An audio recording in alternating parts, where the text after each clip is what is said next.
Swayam Prabha. Digital India. Educated India.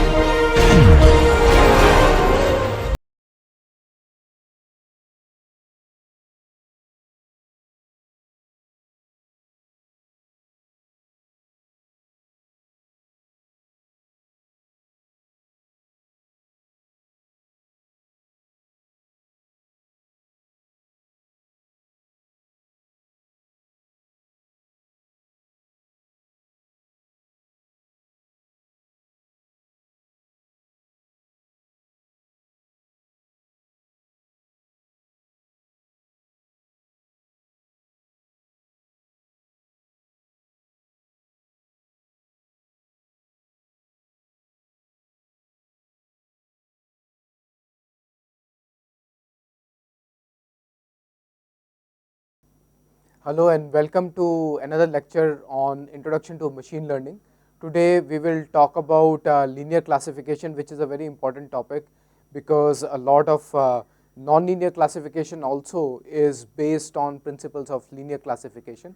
So it's a foundational topic that should be understood well by anyone who's getting into machine learning.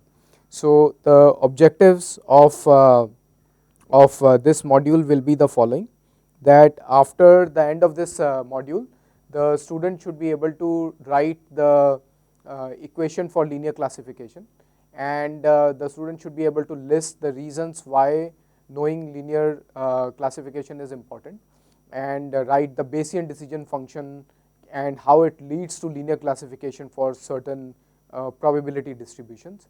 The student should be able to derive the perceptron algorithm and then gradient descent for logistic regression, as well as should be able to write the loss function for SVM, support vector machine. We will look at the easier form of SVM, which is the primal form. Later on, when we'll look at nonlinear classification, we'll also look at the dual form of support vector machine.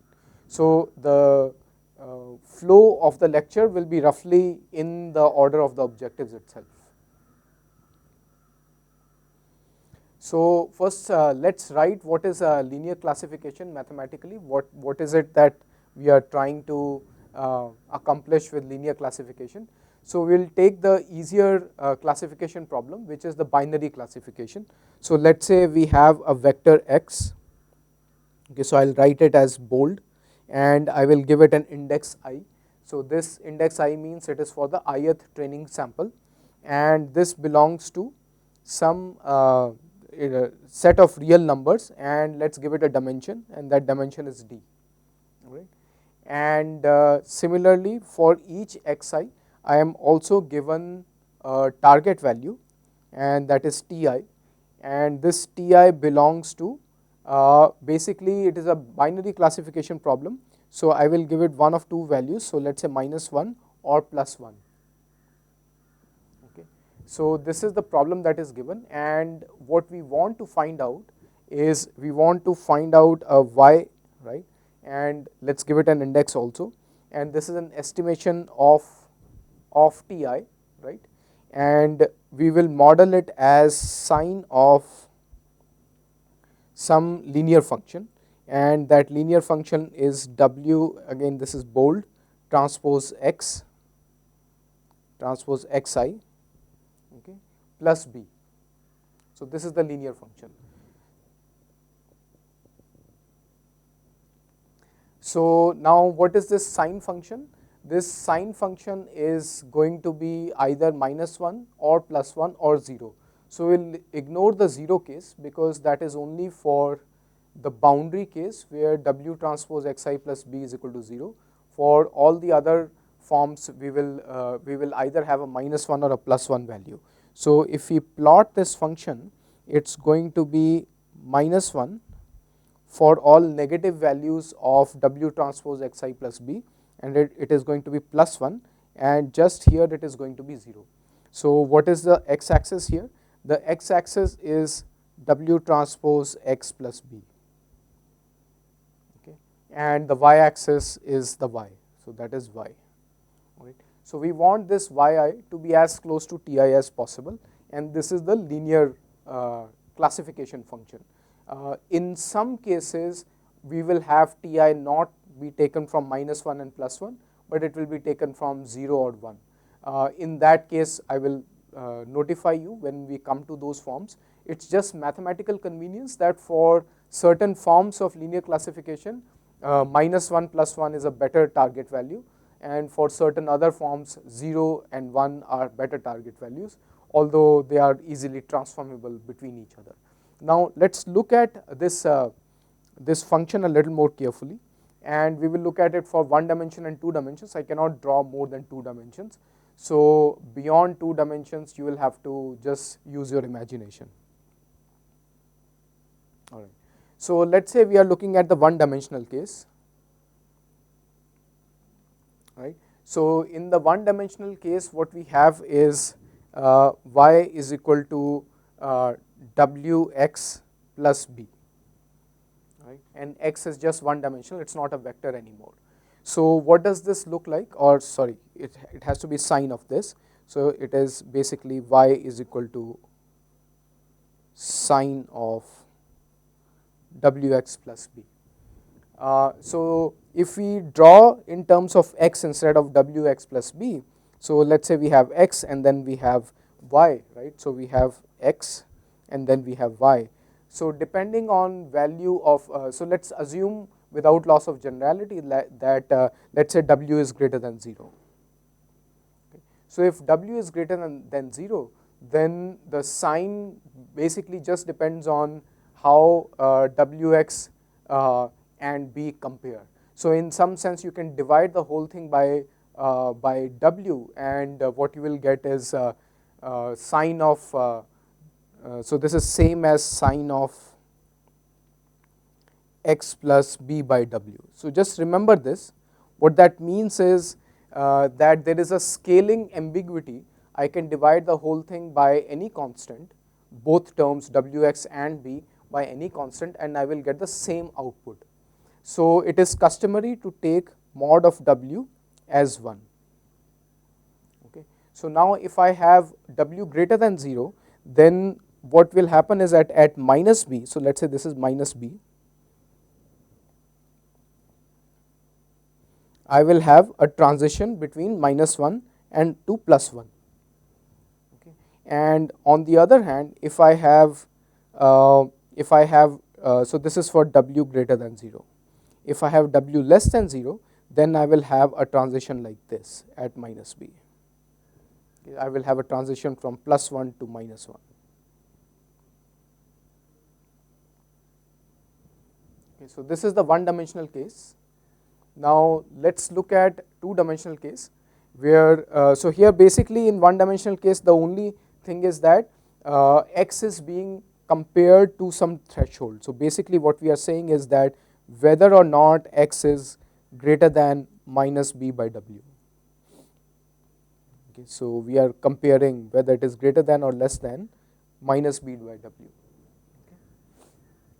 So now let's look at the 2 dimensional case. The only thing that will change is instead of x we will have x1 and x2, and because of that we will have slightly more interesting behavior, and we will look at that now. So now let's look at the 2 dimensional case. Okay. So in 2 dimensional case what we have is y is equal to sine of w1 x1 plus w2 x2 plus b. All right. So now let's look at it in the x1 x2 plane. So this is x1, this is x2, right? So now what is this an equation of? W1 x1 plus w2 x2 plus b equal to 0. So let's look at that. W1 x1 plus w2 x2 plus b equal to 0.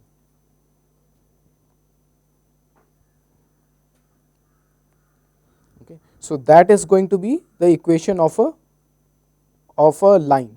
That is going to be an equation of a line. So on this line what we have is w transpose x, okay, and both are vectors, plus b equal to 0. Okay. So on one side of the line we have the sign of this w transpose x plus b to be -1. On the other side we have the sign to be +1. So let's say this side is negative and this side is positive. Okay. So if x falls on one side of the line, we are going to predict -1, and if x falls on the other side of the line, then we will predict it as +1. Now keep in mind that this particular index that you see 1 and 2, this is for the dimension, this is not for the sample number.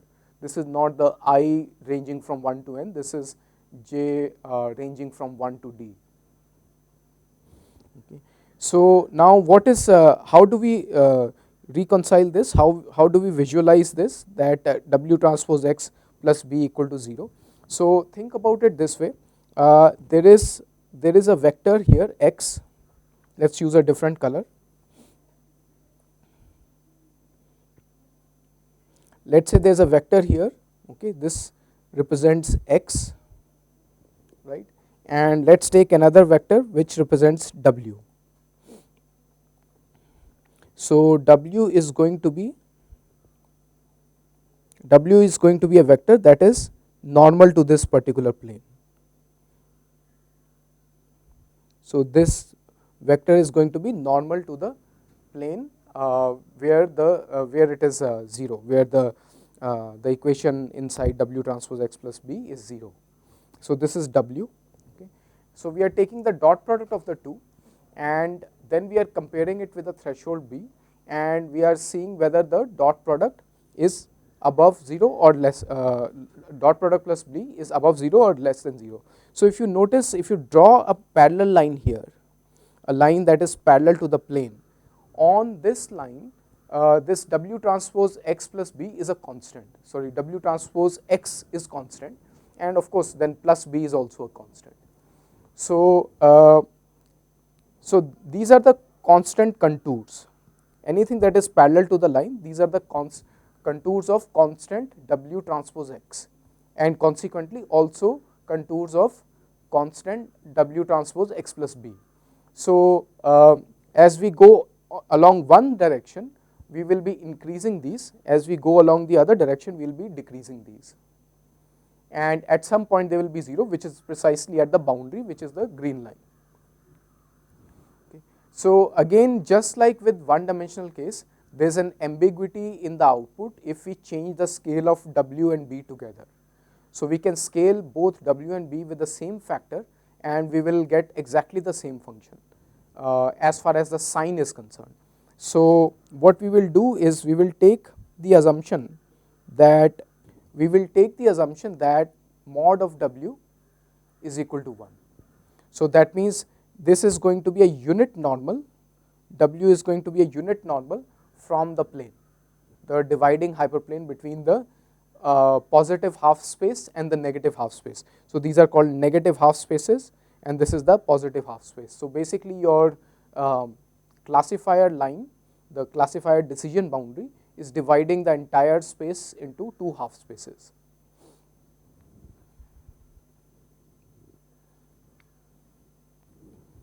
Right. So what happens if we change w? So as long as we keep mod of w equal to 1, what we can do is we in the w space, so let us say we have w1, w2, or it could even be x1 or x2 space, we have a unit circle. In that unit circle we can orient w in any direction, okay, because mod of w is 1, it will always be on the unit circle. So that is basically orienting the hyperplane. What is the significance of two opposing lines on this unit circle? So let us say there is this w and there is a w which is negative of that. So the difference between the two is that for one the negative half space will be on the upper side, for the other the negative half space will be on the lower side. So the sign is important, the sign of w is important, or basically the orientation of w is important. It is not always necessary that this will be the negative half space, there could be decisions of classifiers where we want this to be a positive space. So essentially what we assume is that, let us say we are given x1, x2 examples in two dimensions, x1 and x2, and we are given basically their labels, which is either the label is +1 or -1, and I will just draw it with a plus sign or a minus sign, it's possible that what is given to us is that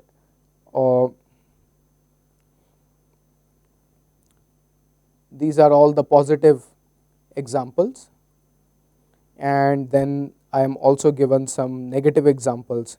Let me change the color, and these are my negative examples, and basically my task is to find a boundary between them, which is a linear boundary in this case, and that boundary will roughly divide the positives from the negatives.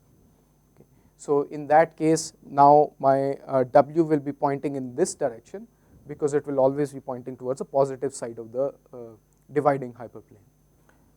So now that we have established that a linear classifier is quite simple and quite easy to understand, question is, why should we study linear classifiers where the examples that we get for classification, the training samples that we get, need not be linearly separable. So a quick example is that, let's say this is again your x1, x2 plane, this is x1, this is x2, and the positive and negative samples are given in such a manner. So let's say these are all your positive samples, okay, and then you are also given negative samples,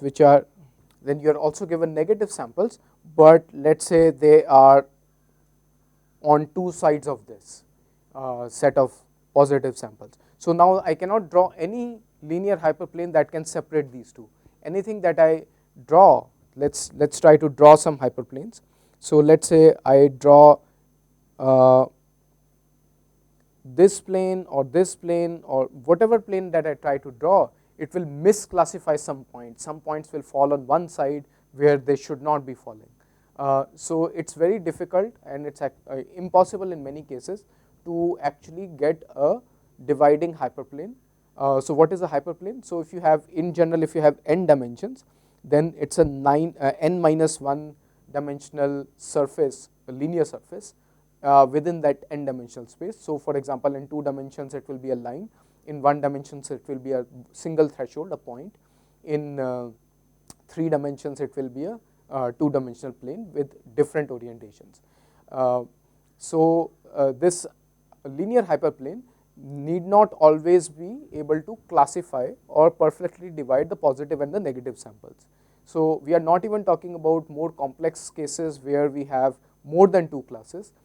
We can build classifiers for more than 2 classes by putting several binary classifiers together, but we are not even going there. Even just for binary, it is not always possible to have a linear hyperplane. If that is the case, then why do we study it? Obviously the reason is that it is one of the simplest classifiers to study, but then also because many linear problems, many nonlinear problems can be linearized. So we saw the example of this when we were studying regression, that we can extract features or we can create features that will linearize the problem. And the other reason to study is that it has some nice analytical properties. It is a natural outcome for some familiar classes of densities, probability densities of the different classes. So I will come to that in a bit. So we will look at these one by one.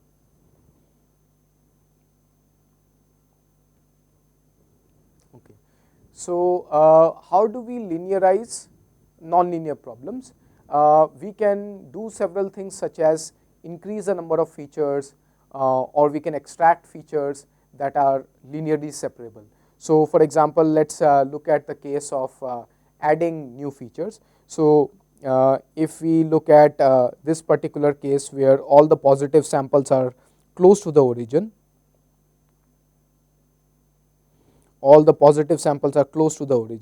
and all the negative samples are away from the origin, surrounding this. So there is no way to linearize it, but what we can do is we can add some terms, right? We can add some additional features. So this is just x1 and x2 feature, but we can have a derived feature x3. So here x3 is not shown, but let's say I say that x3 is equal to x1 square plus x2 square,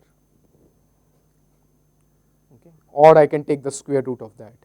So if I do that, then basically you will have a third feature.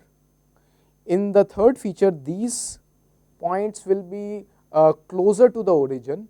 and the other points, the negative points that you see will be further away from the origin. For them the x3 is large, for the positive points x3 is small.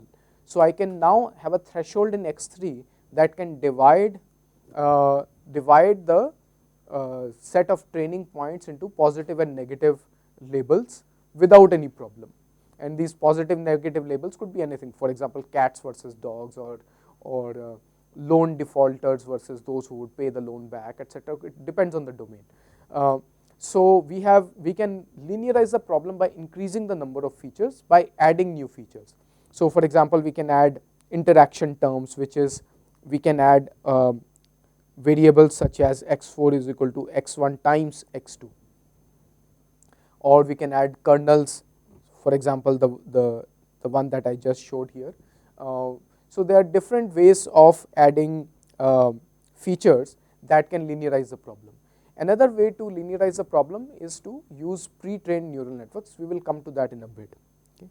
So suffice it to say that learning linear classification is important because with some underlying nonlinear feature extraction or feature creation, we can actually solve problems. Now let's look at how the linear classification becomes a natural choice when we make certain assumptions about how the data was generated.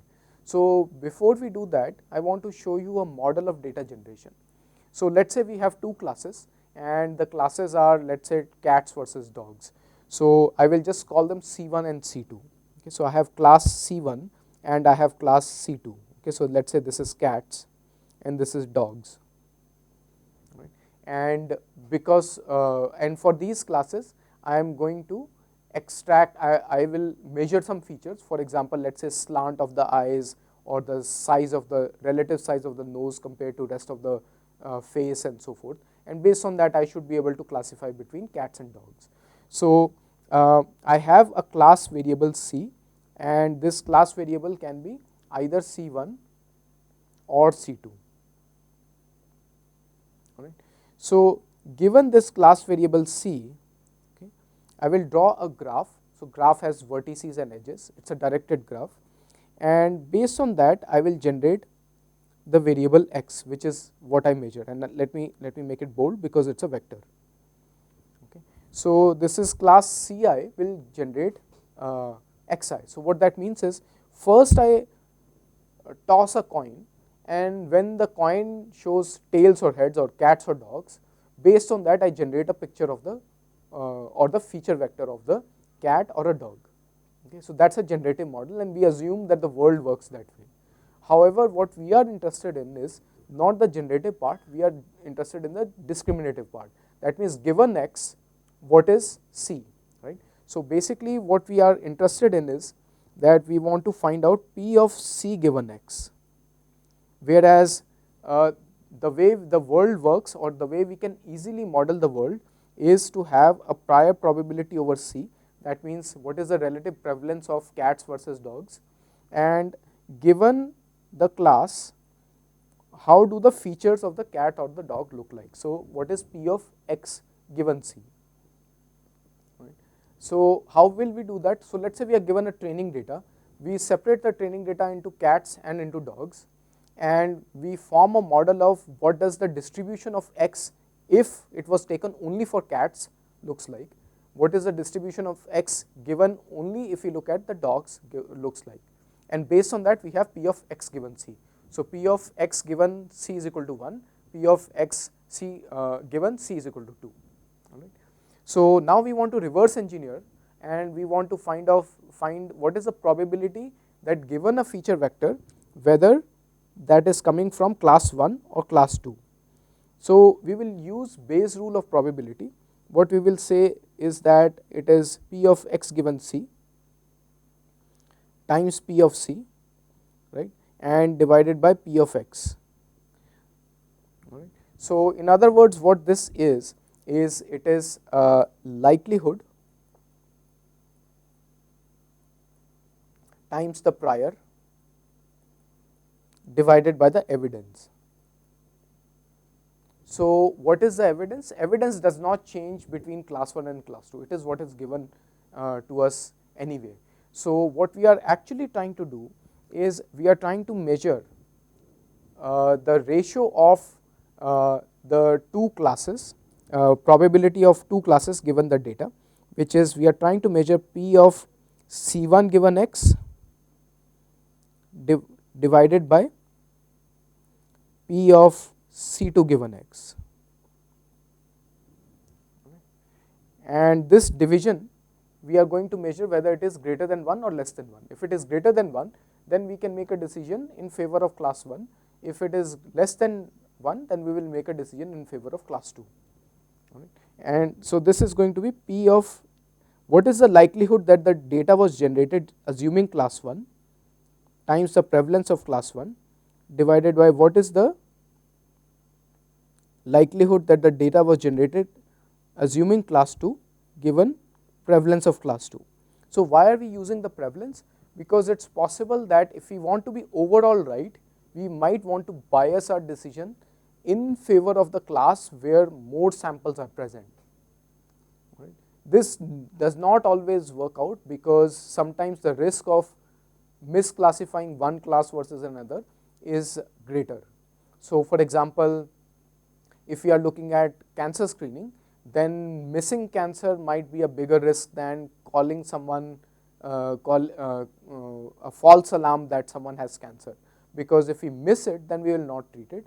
If we falsely find cancer in people, the only thing that we might do, the cost incurred would be that we will waste their time, we will waste their money for additional tests. So depending on the situation, it's not always the case that this is the best way to make a decision, but assuming that we have equal risk for both classes, then one way to minimize your risk of misclassification would be to also take into account the prevalence of classes. That's why we have the prior also there. We have P of C1 and P of C2 also in the decision criteria, and we will compare it to 1. Now let's we said that this P of X given C, the likelihood is easier to model. Let's see how that might be the case. So let's assume that this X that we knew that we were trying to use in the previous slide, it has two dimensions, x1 and x2, right? And let's say we take all the samples from class 1 and let's say their mean falls somewhere. Okay. So this is the mean mu1, and let's say the mean of all the samples from class 2 falls somewhere else, and we will call this mu2. Now, so let's call this, I will use two different symbols. So let's say this is the plus symbol and this is the circle symbol. So a decision boundary could be that let's look at this mu1 and mu2, draw a line that is going from mu1 to mu2 and bifurcate it and draw a normal from that. So that could be a simple decision rule. So let's change the color a bit. So let's say I want to draw this line and then draw the normal at the bisector of this line segment, and this will be my decision boundary. So decision boundary is where I have an ambiguity whether it is class 1 or class 2.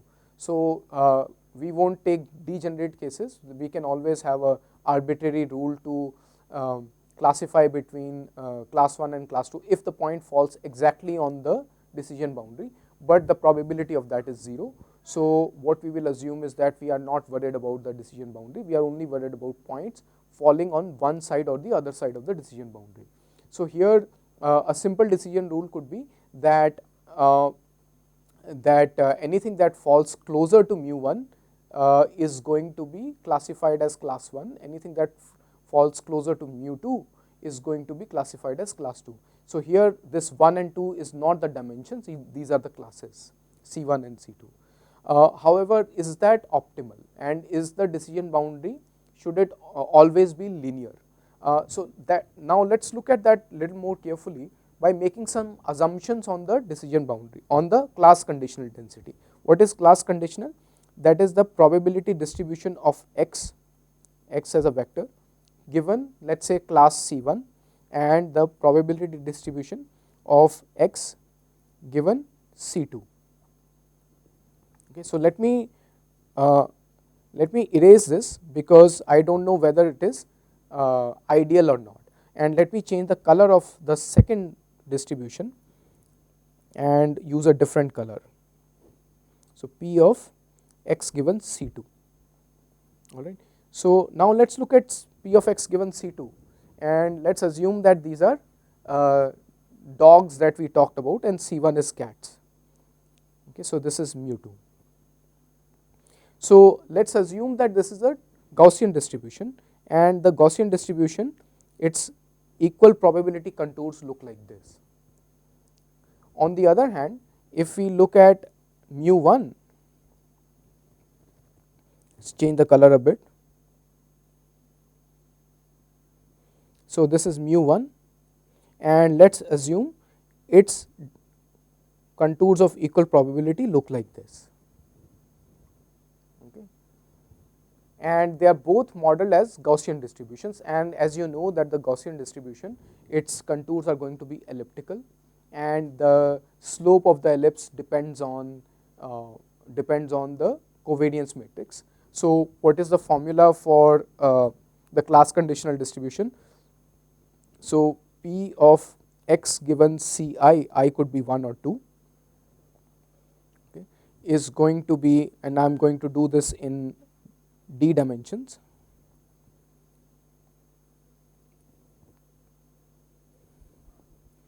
one over 2 pi to the power d, okay, determinant of the covariance matrix square root, okay, and then we will have exp, and I will just, let me just put it here in the numerator, exp,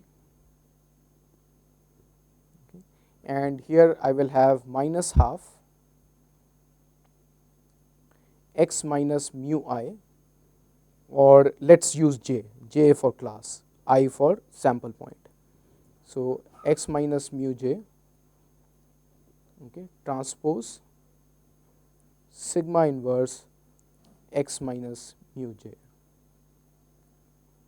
So this is an n dimensional Gaussian, okay, and this j can be either 1 or 2, and based on that we will get, if we want to draw contours of equal probability, we will use different constants to generate the ellipses that you saw in the figure, the red ellipses and the green ellipses. Okay. And depending on the covariance terms in sigma, you will have a right tilt or a left tilt or a no tilt, etc. Okay. So this is the general setting, and in this general setting we want to match, for finding the decision boundary, we want to match P of x given C1 times P of C1 with P of x given C2 times P of C2, and in general that boundary is not going to be linear, that boundary is going to be some quadratic boundary, okay, some boundary we will get for that, but we will see that for certain cases it actually turns out to be linear. So before we get there, let's look at this case a little more carefully. So we have, what we want to look at is P of x given C1, P of C1 divided by P of x given C2, P of C2, right, and we want to compare this with 1. Instead what we will do is we will take the log of this and compare it to 0, okay, which is basically the same thing. So what we are going to do is we are going to compare log of P of x given C1 plus P of C1, or log of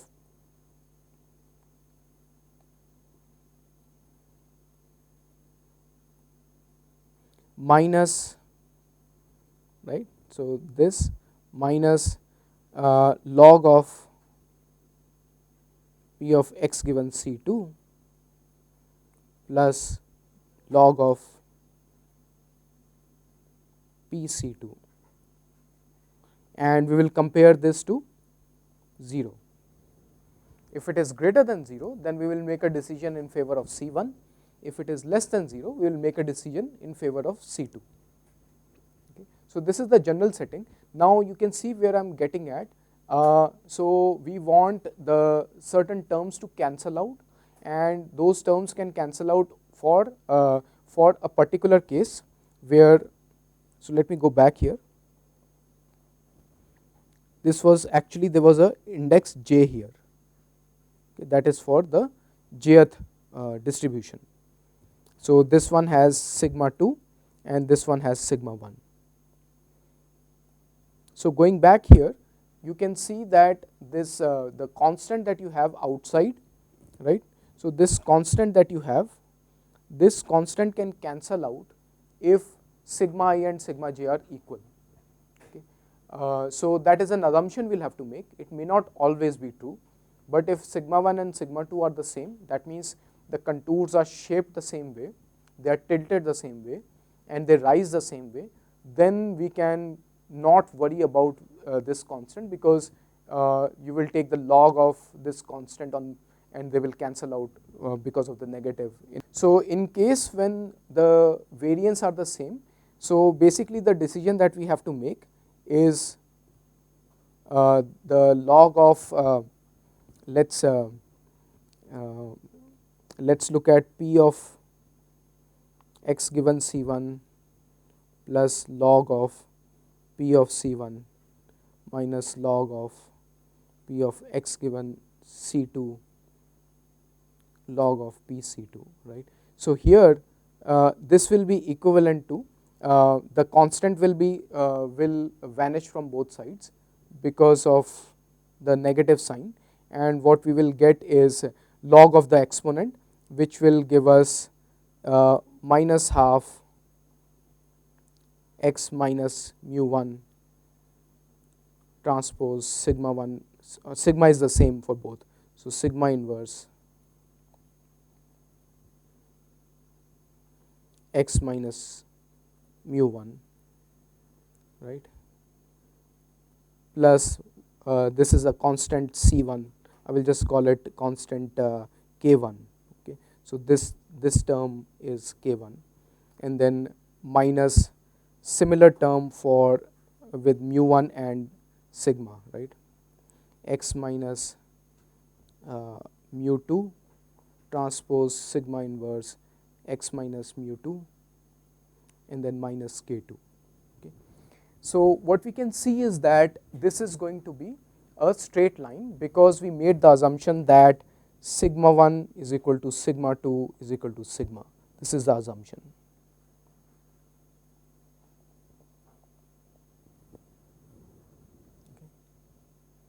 So this assumption, only because of this assumption, it works out that we will get a straight line. In general, we will not get a straight line. We will get some sort of a quadratic curve, as you can see from this expression, if I plug in sigma 1 and sigma 2 separately instead of sigma. So what this means is that if I draw the x1 x2 plane, right, and if I draw the class conditionals, they can be of any shape.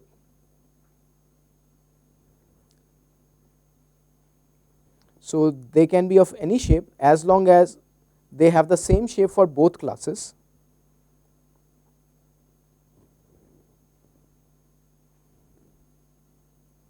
and the same tilt for both classes, and one of these can be raised up, one of these can be raised down because of the prior. That means p of c1 and p of c2 need not be the same, they need not be half and half, okay. Just that one of them can be raised up, one of them can be pushed down, and yet the boundary that I will get will always be a straight line. That straight line will be at the bisector of mu 1 to mu 2, but its tilt need not be at a 90-degree angle, it need not be normal to that bisector because of the tilt of the ellipses that you see, the contours of equal probability that you see. So depending on the tilt of sigma, these two can this angle need not be a 90-degree angle, okay, but it will be a straight line. So it again depends on a assumption that sigma 1 and sigma 2 are equal.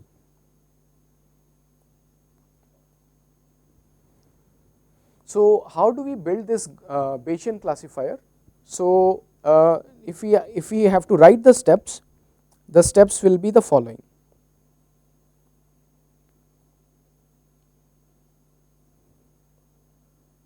Okay. Assume class conditional densities, assume parametric form,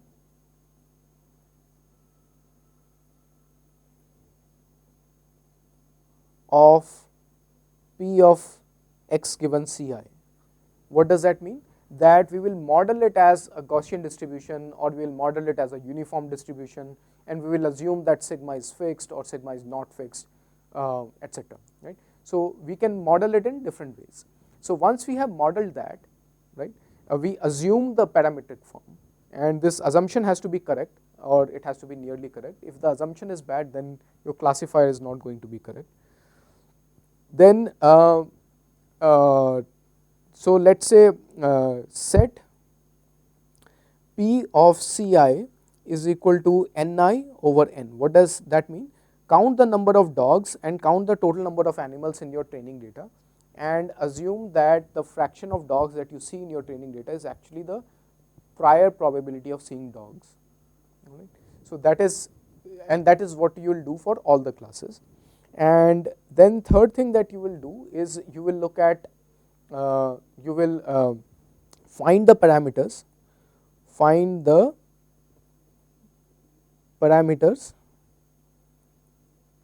of P of x given Ci using methods such as maximum likelihood. So what that means is you look at all samples that are features of dogs, and if you have assumed that it is a Gaussian distribution, then compute the sufficient statistics, which is what is the mean vector and what is the covariance matrix, and use that as the mu1 and the sigma 1, or mu I and sigma I. If you have assumed it to be uniform distribution, then look at the max and the min, and in different dimensions, and based on that you can find what is the distribution of x. And then the last point is set decision criteria,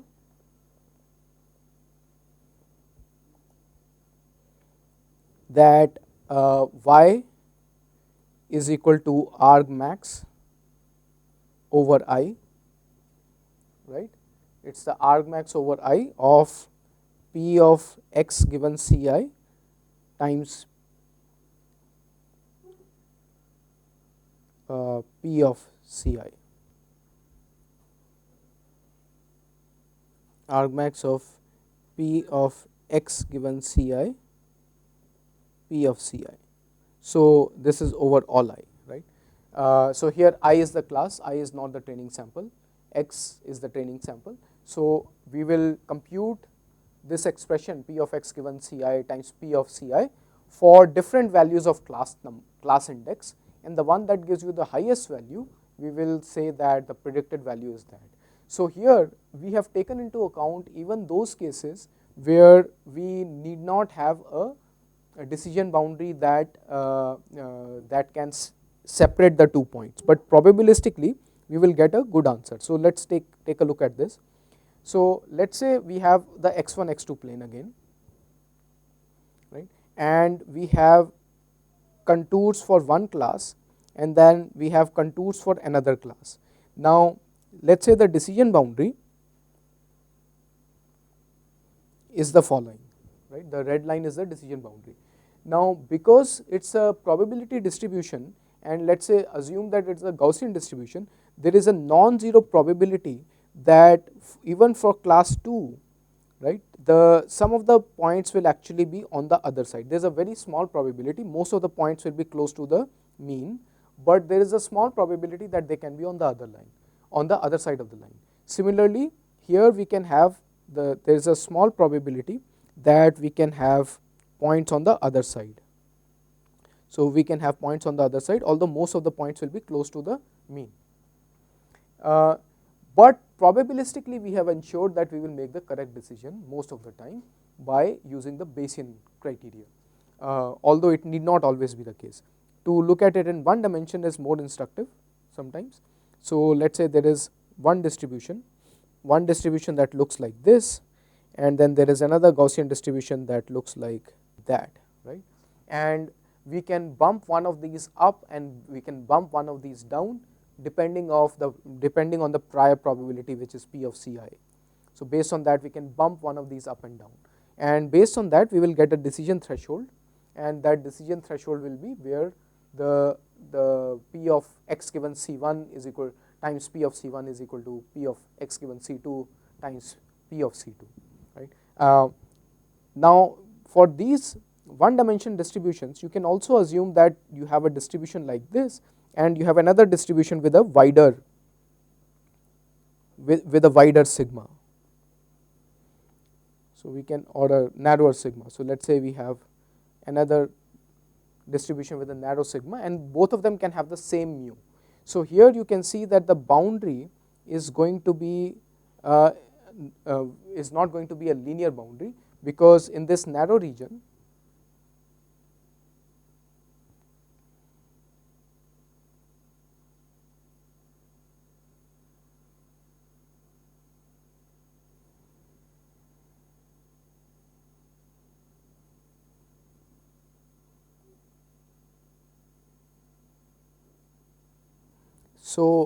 the boundary is not linear, because in this narrow region we have one class and outside the region we have another class. So the boundary is not a linear boundary. Why? Because here we assume that the sigma is not the same for the two classes. For one it is a smaller sigma, for the other it is a larger sigma. So even in one dimension we won't get a linear boundary unless we assume sigma 1 is equal to sigma 2. Yet if we assume that, then linear is a very good way of classifying the two classes. So that gives you perhaps another data point to think about the importance of linear classifiers. Okay, so now if we don't want to use a density estimation method for coming up with a decision rule, then we have some other ways of learning linear classifiers. The simplest of them is a perceptron learning rule. So here we will assume that we have two classes, but they are linearly separable. So let's say we have two classes which are given by the following boundary, and on one side we have the positive class, on the other side we have the negative class. Okay. So what can be a loss function on which we can do gradient descent so that we can find this line? Okay. So let's look at that, and one proposal for the loss function, and that loss function will be a function of this, the weights W, which define a linear classifier, and that is going to be that we will take the negative of sum over all points that are misclassified. Okay. The points that are correctly classified, we are not going to bother about them, but the points that are misclassified, they will have a positive loss, so that when we add it all up, only when we correctly classify all the points we have a zero loss, right? So zero loss is our target. So the points for which the points are misclassified, we will have this W transpose Xi plus B, all right, and times the Ti is going to have a negative sign.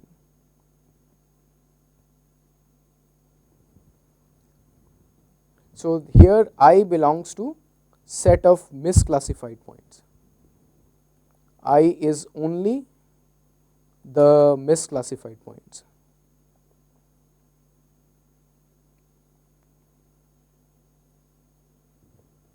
Okay. So what does this mean? So let's say there's a point that is correctly classified, right? So let's first draw a classifier that has not converged yet. Let's say we start with some arbitrary classifier, and it is oriented in this manner, that on the arrow side is all the positives, on the other side are all the negatives. So these 2 points are misclassified, they are on the positive side, they should have been on the negative side. Okay. So these 2 points will figure in this set M.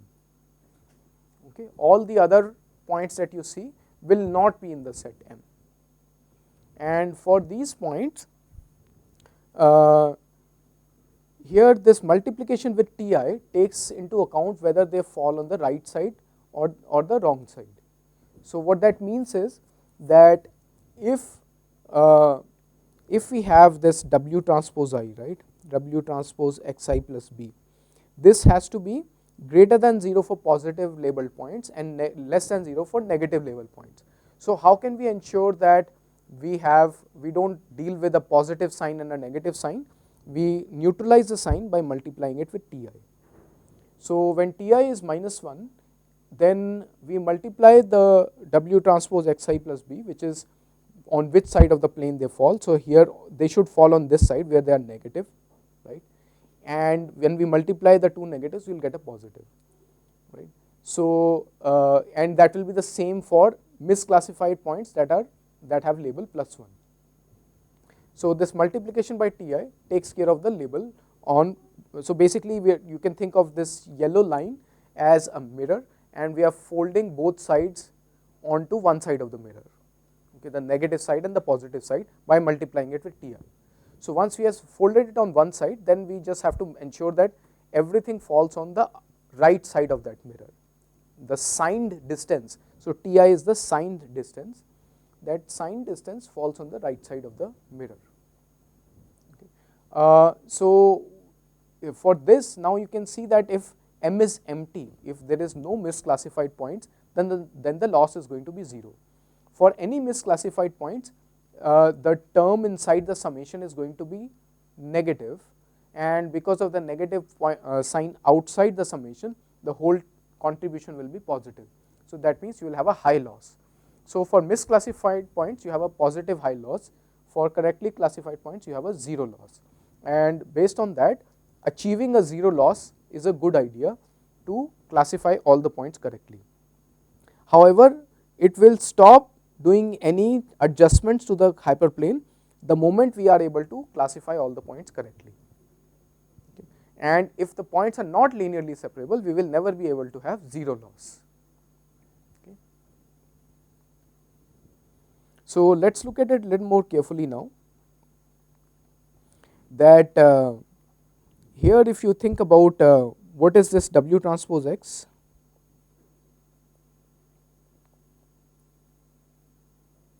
right? So here we assume that, let's say, mod of W is equal to 1, all right, and because of that, this oriented hyperplane is always pointing towards the positive side.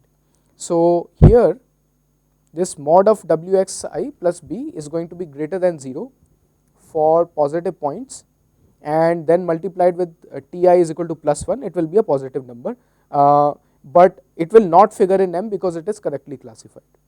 If it is wrongly classified, then this term will be negative for points that are labeled -1, and because of the contribution of the negative sign outside, the whole loss will be positive. So if you think about loss, right, and if you think about W transpose X plus B times T, right. So what is happening here, that we don't want this term to be negative. Whenever it is negative, we will get a loss. So the graph of the loss is going to look like this. It will be like going up whenever we have whenever we have this term less than 0, and it will be 0 because it will not figure in M, it will not be a part of M whenever this term is greater than 0. So we can get rid of this I belonging to M by enclosing the entire term in something called hinge loss. So we can get rid of the entire term by enclosing the entire thing in hinge loss. Let me show you, hold on. So we can get rid of the set M by enclosing the entire thing in hinge loss. So the way we will enclose it in hinge loss is that we will say that we will look at W transpose Xi plus B, right, and we will take its product with Ti, and what we want is that we want a max of 0 comma this term, right. So whenever this is less than 0, we are correctly classifying, we don't need to worry about this part be figuring in the loss, and whenever it is only greater than 0, then we need to worry about this, and we need not have that negative sign then, and sorry, here it will be negative of this, and then we will sum it over all I, which is all the points, and that's another way of using it without using that, another way of defining the loss without using the set M, because here anything that is not in set M, the loss will be 0.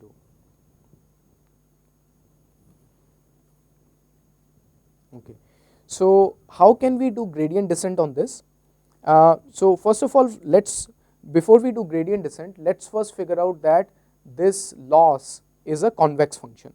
So again, if I draw the loss function like this is called a hinge loss. In this hinge loss, what is clear is that if I take any 2 points and I join them, the curve will lie below the point.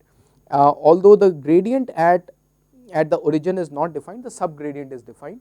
So because of this, the term is for an individual training point xi, the loss is convex.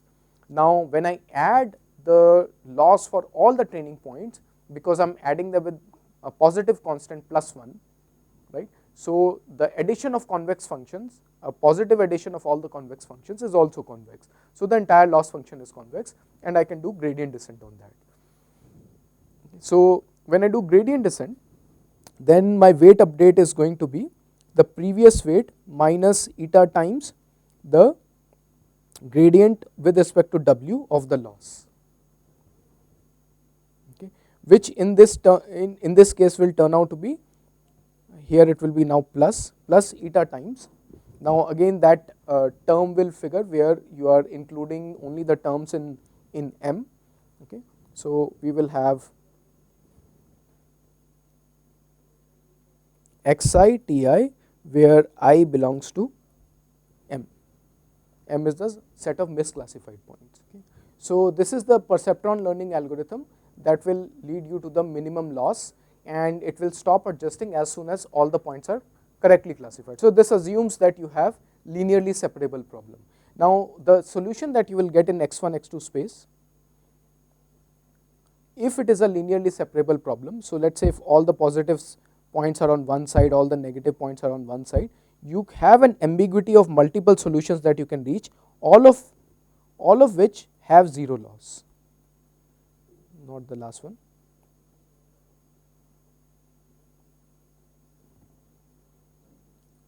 Any of these green lines will have 0 loss.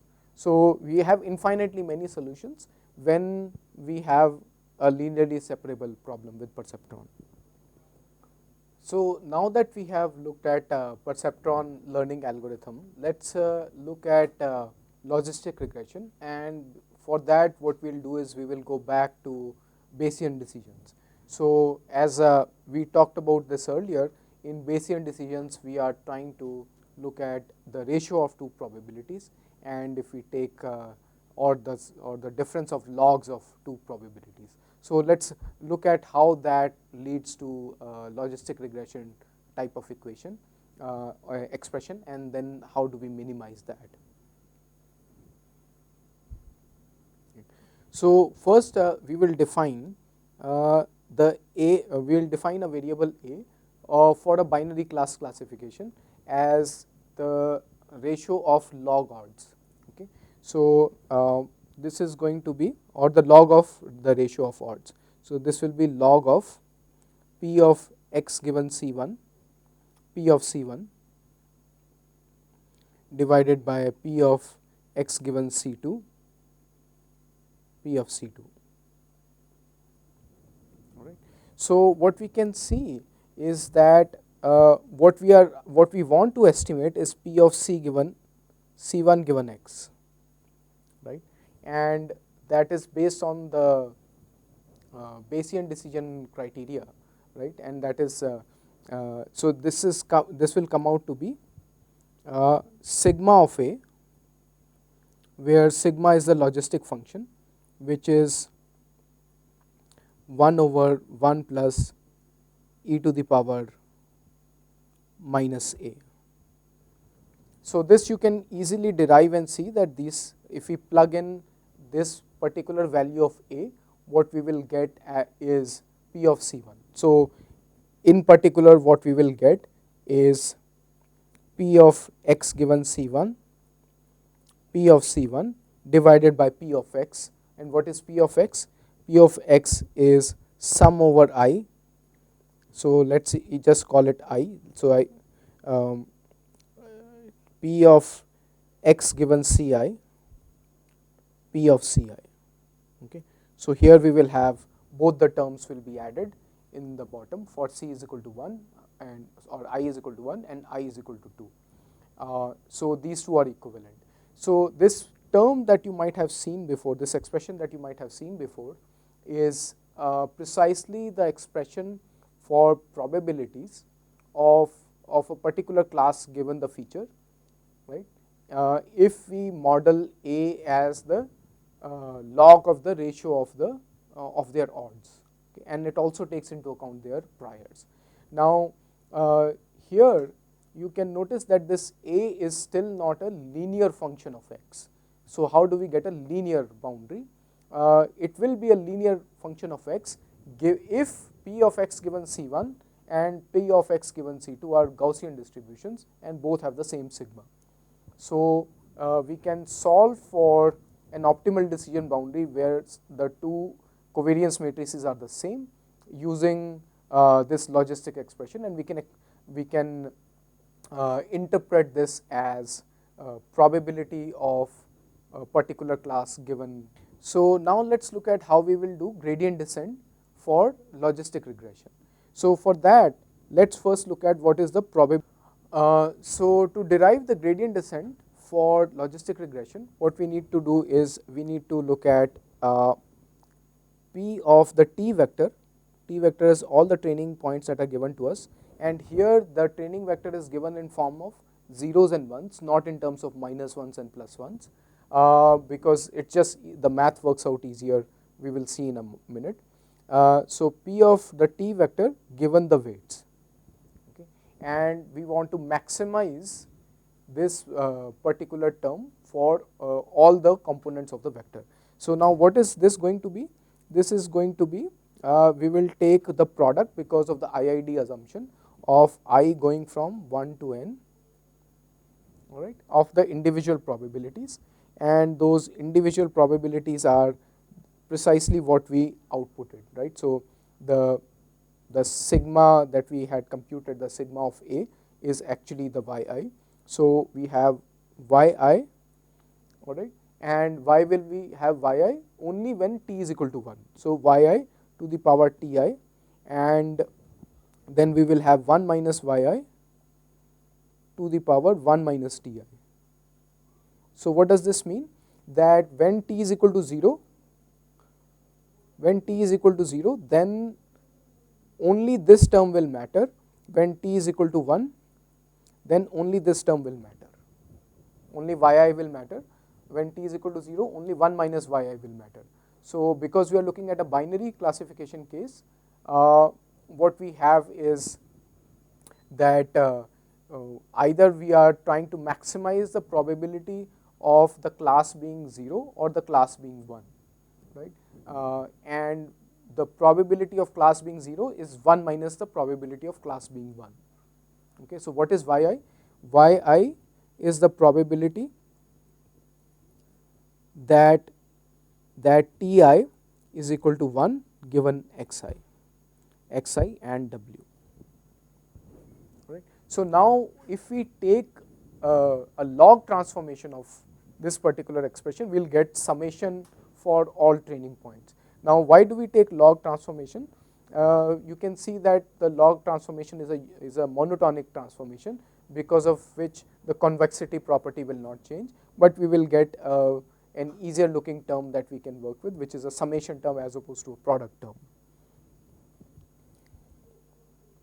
Okay. So because we want to maximize that, because we want to convert this into a minimization, so basically what we will get is that we want to minimize over w, sum over I is equal to 1 to n negative right, because we wanted to maximize this, and now we have converted into a minimization problem.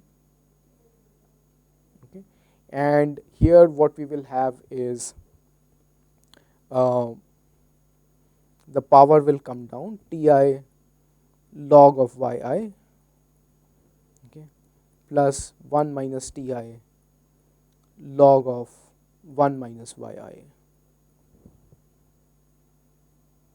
Now what is yi? So yi takes the form of W transpose x plus b if we assume that that the underlying distribution are Gaussian for both classes and both have the same sigma. But in logistic regression, that assumption need not be true. We just assume that yi is some W transpose x plus b. So we'll plug that in and we will minimize that expression with respect to W. Right. So you can see that we just need some sort of an exponential distribution, exponential family distribution with certain parameters to be the same for both classes, and we will get a linear boundary for several of those, and that linear boundary we can solve by using gradient descent on this particular loss, which is the this is called the cross entropy loss.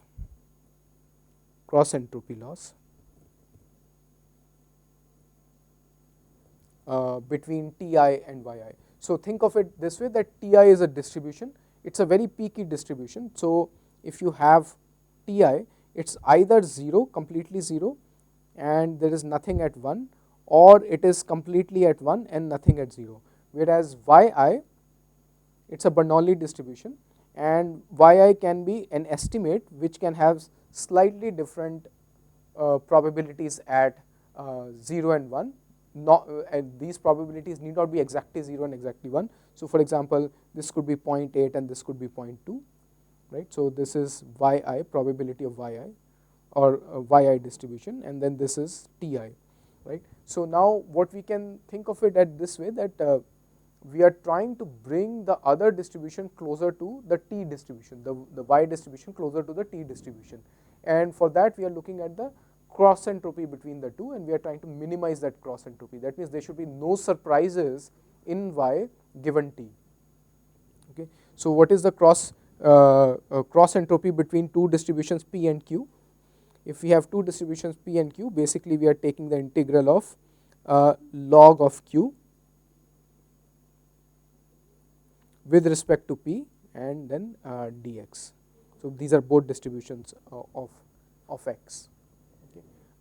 So that's a general cross entropy, the general, the negative of this. So that is a general expression, and that basically is what this particular summation is giving us. And once we take its derivative, and so we will get a very simple expression.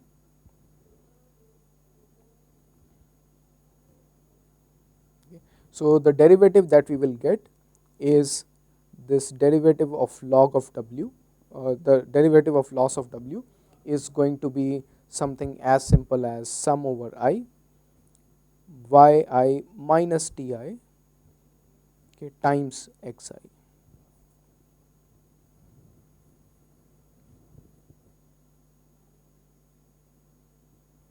All right. So and once we plug this into the logistic regression formula, we will be able to do gradient descent and get the solution. Now this particular logistic regression problem is actually a convex problem, and because it is a convex problem, we can, so what is your yi? Yi is this sigma of W transpose xi plus b, right. So because it's a convex problem, what we can also do is we can add terms such as lambda of W squared or lambda of W1, right. So we can add these terms, and these terms will regularize the solution in the sense that they will either keep W small, or they will keep W small and drive some of the W's to 0 to give you a sparse solution. So whatever we had for linear regression, the same kind of regularization can now be applied to logistic regression, and because of this, what we call this logit this sigmoid that we have, it is a linker function that it links a nonlinear problem, which is the classification problem, to a linear regression problem. So it becomes a generalized linear model. So this is a class of problems called generalized linear models. So until now we were looking at solutions where we had made some assumptions about the underlying distribution of different classes. Now what if we don't want to make any distribution assumption about the distributions? Then there is another linear classifier that has a slightly different loss functions, but it works for a wide variety of distributions, and that is a support vector machine. So in support vector machine, the basic idea is the following. So let's say we have x1, x2 plane, and in this x1, x2 we are given some positive points and some negative points.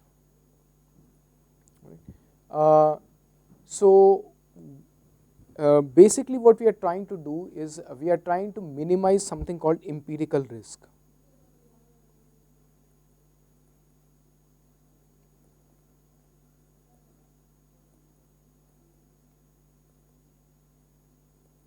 So what is empirical risk? What do we mean by empirical? Empirical is basically the set of points that are given to us. How do we minimize the risk of misclassifying given these points? So here, without going into the original math, basically the basic idea is that we will find a boundary, and now let's say if this is linearly separable, we could have found several different boundaries, right? So we could have also found this boundary or this boundary, but we will find that boundary, the one that maximizes the margin between the two classes. What is the margin? That we will find those points that are closest to the boundary, okay, and these points that are closest to the boundary, they define some margin from the boundary, and this margin should be maximized. So basically empirical risk minimization is equivalent to margin maximization.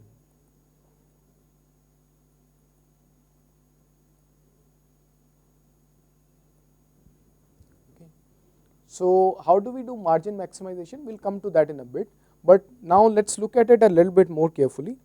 If we have a hyperplane that divides the positive side from the negative side and it maximizes the margin between them, any other hyperplane that I have will not maximize the margin, even if it correctly classifies the 2 points. So if I slightly perturb this red line, it will either go closer to one side or the other, or to both sides. So it will not be the margin maximizing hyperplane.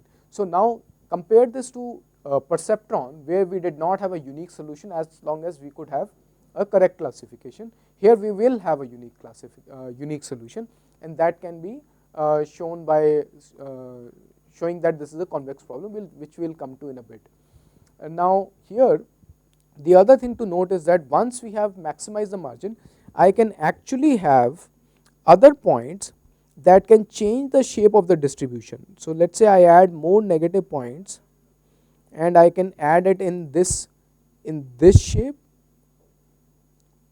this elongated tail. I can add positive points here in this elongated shape. The shapes don't matter, the shapes of the distribution don't matter. What matters is what is close to the boundary. So in that way, this is free from the assumption of the underlying distribution of the shape. It is just trying to minimize the empirical risk by maximizing the margin. So now let's talk about the criteria for what maximizes the margin. Before that, the points have to be on the right side of the dividing hyperplane. So what we want is we want Ti, which is +1 or -1. So Ti belongs to +1 or -1, or it's customary to write the -1 first. Okay. And what we are saying is that for every classified point, Ti times, right, W transpose Xi plus B is going to be greater than 0, right. So what does this mean? That For negative points, this W transpose xi plus b will be less than 0. For positive points, W transpose x plus b is going to be greater than 0, and that we can take care of this sign by multiplying it with Ti. So we are doing the mirror fold along the dividing hyperplane. So now let's subject this to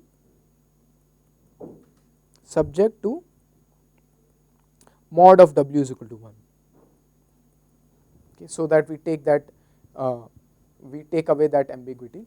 Now once we subject it to mod of W equal to 1, you can see that what we will have is that we want this particular quantity for the points for which it is the minimum, we want this particular quantity to be the maximum.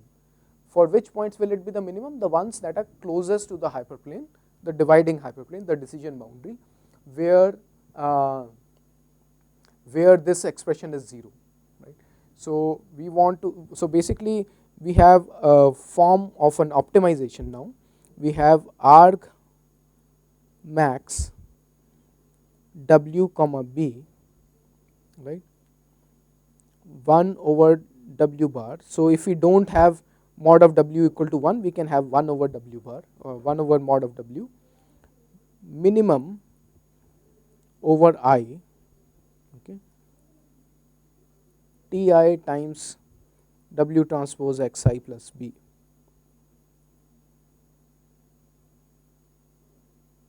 Right. So let's unpack this. This is the distance from the hyperplane. Okay. This is the mirror folding. So Ti brings the negative points to the positive side, and now this minimum is the set of points that are closest to the hyperplane. All right. Then we are normalizing the distance so that the mod of W does not matter. We cannot stretch the distances longer or shorter. And after that, we want to maximize it. We want to maximize this normalized distance where mod of W is 1. Okay, if mod of W is not 1, we will divide it by mod of W.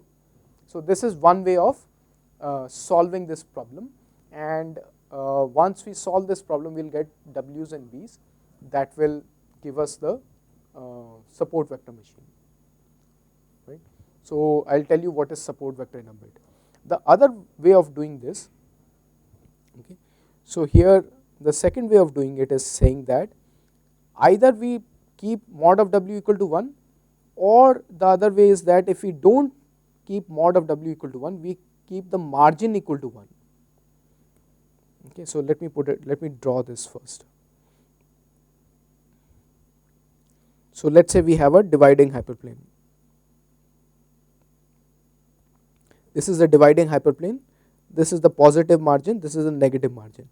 The positive margin will always be equal to negative margin, otherwise we will not have the optimal solution. We can always wiggle the line so that we can go closer to one or the other. So the positive and negative margin will always be equal. So you will have some points, at least one point on the positive side at the margin, and you will have at least one point on the negative side at the margin. Okay. So we will have at least one negative point. Let me change the color again. We will have at least one point on the boundary, and we will have at least one point on the boundary on both sides. Okay. So here I need to maximize this margin. Okay. That is basically what this particular optimization is doing. What is this margin? Basically, first I am taking the minimum distance, minimum sign distance, and then I am normalizing, and then I am trying to maximize that. Okay. The other way of doing this is to say that I can stretch this space, all right, and I can in that stretched space the margin will always be 1. So I want to stretch the space around the dividing hyperplane, but I want the margin to be 1. Okay. So here this is subject to, so here I can delete this and say this is subject to mod of W equal to 1. The second way of saying this, doing the same job, is to say I will do the arg min. over W and B, right, of mod of W square, okay, such that Ti times W transpose Xi plus B is greater than equal to 1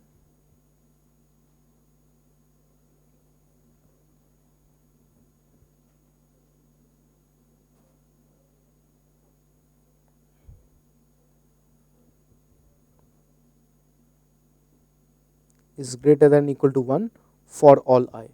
That means for all points this sign distance will be at least 1, and it will be exactly 1 for the points that are on the margin. Okay, for all other points it will be more than 1, but I will stretch the space between the points on the margin by increasing W. Okay, sorry, by shrinking W. So why do I want to shrink W? Because if you think about the product or the dot product of W and X, there is an interplay between increasing one and decreasing the other, right? So that if we want to maximize the margin, we want to increase this W transpose Xi plus B, but the other way of doing this would be that we want to keep the margin as 1, but by using smaller and smaller weights, which is basically saying that I am going to uh, try to shrink the space between the two so that the margin remains at 1. So that will be equivalent to maximizing the margin. So here the other thing to note is that now what we have here in mod of W square, minimizing that, is a very clearly convex problem, right? On the other hand, what we have in the constraints, so basically it's a constrained convex problem, or so it falls under the category of quadratic programming. Okay, so to get the solution, we don't simply use gradient descent. What we use is quadratic programming because it is subject to certain constraints, and that constraint is that for all points Ti times this W transpose Xi plus B is going to be greater than 1. Now what happens if the points are not separable? So let's say again we have x1 and x2 plane, and in that x1 and x2 plane we have some positive points and we have a stray negative point that is inside the margin, inside the surrounded by some positive points, but largely it is separated. Can we still find a hyperplane that divides the two? And how do we basically trade off between trying to get all the points correctly classified, or as many points as possible as correctly classified, and on the other hand maximizing the margin of whatever is closest to the decision boundary. So we want to minimize the empirical risk, but we also want to increase the correct classification rate. So these are sometimes two opposing factors when we are looking at non-linearly separable data. So here what we will do is we will introduce a hyperparameter that will give that trade-off, that will allow us to do that trade-off, and that hyperparameter will be lambda. So we will introduce a trade-off parameter lambda. So this is a trade-off parameter. What will it trade off between? It will trade off between correct classification and maximizing the margin. So it will trade off between sometimes two opposing goals. And how we will do that is we will also introduce something called a slack variable, and this slack variable is going to be for each point I. What is this slack variable? It will basically tell us how far are we on the correct side of the margin, not just the correct side of the hyperplane, but how far are we on the correct side of the margin. So basically it will encode something along the following lines. It will encode a function like this. Let me change a different color. It will encode a function like this, where this is so anything on this side is misclassification, and but we also want a margin. So this is the margin. So it will be 0 when the points are on the correct side of the margin. It will be non-zero or greater than 0 when they are on the wrong side of the margin. When they are misclassified, at that point it will take the value 1, and when they are further away towards the misclassification side, it will be greater than 1. So there will be a range in which it will be between 0 and 1, and that point will be that the points are correctly classified, but they are intruding into the margin. So we have the margin here and we have the margin here. So the points that are going inside the margin, although they are correctly classified, will have this this variable size, slack variable. This is called the slack variable, that will be between 0 and 1. So there are different ranges: 0 for being on the right side of the margin, 0 to 1 on being correctly classified but being on the wrong side of the margin, and greater than 1 when the point is wrongly classified. Okay. So basically what we want to do is we want to minimize over W, B and the entire vector of xi's, okay, for all the points, lambda times mod of W square plus 1 by n times sum of I is equal to 1 to n of xi i's. Okay. So ideally if it is a linearly separable data, then I can get all the xi i's to be 0, okay, because I can do correct classification, and I can then minimize, I can find the dividing hyperplane that maximizes the margin by increasing lambda. So if I increase lambda, then what I will get is maximizing the margin, and otherwise if I decrease lambda, then what matters is that I do correct classification. So that is the trade-off between them. So here one more thing that I forgot to write is there is a constraint here. The constraint is that such that, okay, for all I will have Ti times W transpose Xi plus B, okay, will be greater than or equal to 1 minus xi I, and all xi i's will be greater than or equal to 0. Okay.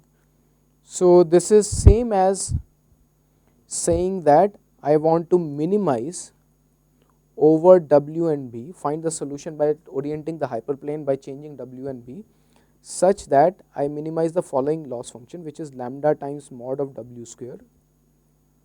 Okay. And remember the hinge loss that we had, right? So that hinge loss is basically it is 1 by n, okay, sum of I is equal to 1 to n, right, and we will have hinge loss over all the training points, and basically that will be, I will write it as 1 minus Ti W transpose B, sorry, W transpose X, Xi plus B, right, and plus.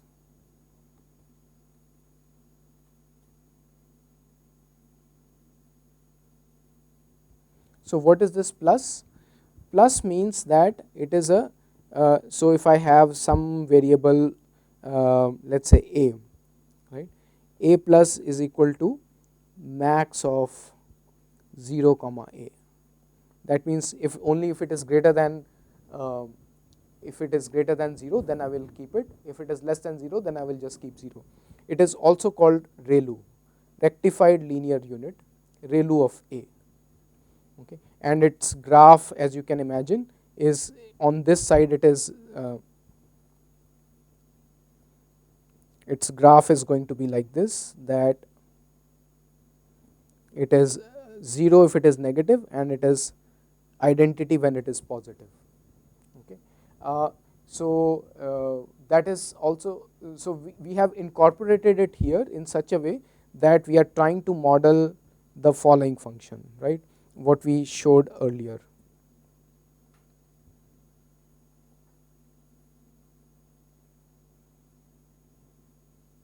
we are trying to model this function, and that is how we have modeled it using the 1 minus that expression in the in the parenthesis above here. Okay. So here what you can see is that there is no loss if we are on the right side with a margin 1. Okay, so here we are holding again the margin 1 as constant, and we are minimizing on W. Okay. So now what is this loss function doing? So here we can start to compare different loss functions, right? So if you go back to the idea of a loss function on each point for perceptron, right? So the perceptron loss was like this, that there is no loss when you are correctly classified, and there is constant loss when there is a misclassification, or negative identity loss when you have misclassification. On the other hand, the SVM is saying that no, let's not just classify correctly, but let's also keep the margin as 1, okay, and shrink W so that the margin is maximized. So that's basically the difference between the two, but these are not the only two choices. We can also have another loss function that will give similar effect to the perceptron if we have, let's say, quadratic loss on this side, and then we have 0 loss here, and similarly we can have a quadratic loss here and then a 0 loss here. So we can have different ways of modeling the same loss, but what are they actually doing? The loss that we actually want, if we just want to correctly classify, is going to be that we have one loss when we have negative, when we on the wrong side of the margin, and we have 0 loss when we are on the positive side of the margin. Okay. So what is the x axis? It's not simply x, it is basically it is Ti times W transpose x plus b, xi plus b. Okay, so that is the x axis, and the y axis is the loss. Alright. So here this is what we are trying to accomplish, the step function that I have just shown, but that is not the only goal if we want to have some robustness in the classifier, and the robustness comes from maximizing the margin, at least from according to one type of thinking, and how that comes is by shifting this to the right, and the way it is shifted to the right is by using another loss function that is called convex relaxation. Okay. So it's a convex loss function. As you can see, the original yellow loss function, the step function, is not convex, whereas the hinge loss is convex.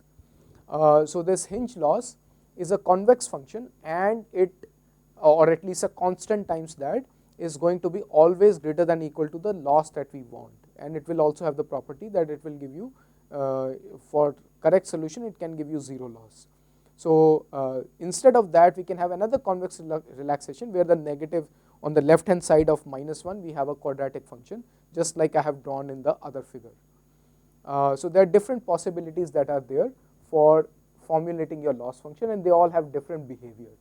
So in some of the exercises I will have you analyze the, or at least think through the behavior of different loss functions. On the other hand, when you look at the perceptron loss function, that is not a convex relaxation of the step function, because although it is convex by itself, it is not always greater than the step function. In the range 0 to -1, it is actually smaller than the step function. So it's not a convex relaxation of the step function.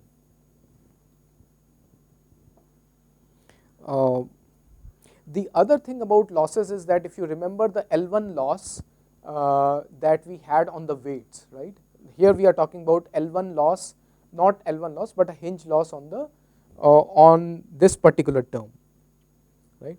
But we had L1 loss on the weights, and because it had a a sharp corner because of the sharp corner in L1 loss on the weights. For lasso, we had elimination of certain weights. Here, because we have a sharp corner in the hinge loss for the SVM, there will be loss of certain points. What are those points? Those are precisely those points that are not the support vector. Okay, so the points that are falling on the right hand side are not the support vector. Only the points that are falling on the left hand side on the slanted line of, so here any point that falls here are going to be support vector, and the points that are falling on this side are not support. So if we go back to our classification diagram, here anything that is, so if we are talking about the negative class, any point that is on the margin, inside the margin or misclassified, all of them are support vectors, whereas points that are correctly classified and they are away from the margin are not support vectors. So for the soft margin case, the support vectors are not just the points on the margin, they are also those that are intruding into the margin or even are misclassified. So with this we come to the end of the lecture on linear classification. I hope you found it useful, and we will build nonlinear classifiers later on top of these principles for linear classification. Thank you.